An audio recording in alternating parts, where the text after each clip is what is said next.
I've always been outdoors, I've always loved nature. So I came along to Parc Slip, saw Tim and started to volunteer.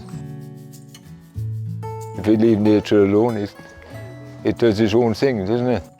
So we just try to keep it all so that the general public can use it, the paths and just general maintenance around.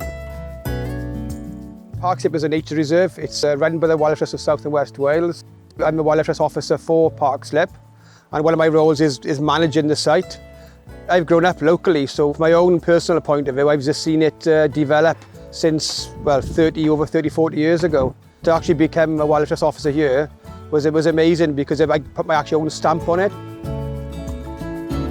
Volunteers are important for Parc Slip, obviously because of the size. It's 302 acres, so yeah, it needs a massive amount of work. They all bring their own strengths to the group. They all seem to work from each other and learn from each other, and yeah, we seem to just get the job done between us. We're just clearing the footpaths now. Because we have walkers here, especially along this particular track, we need to keep it clear to enable people to enjoy the walk. I've been volunteering at Parc Slip for about 7 years or so now. I just enjoy being outside, I enjoy the fresh air, and I just enjoy helping to do my bit for the environment. Once I retired, I thought, I'm not going to sit around the house. I'm going to do something now that I enjoy. Without volunteers, I don't suppose it will function, you know?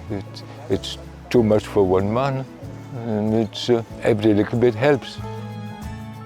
I'd recommend anybody to do it because it has to be better for your mental health and for your outlook on life and your outlook on nature around you. And once you get into it, it becomes addictive, really.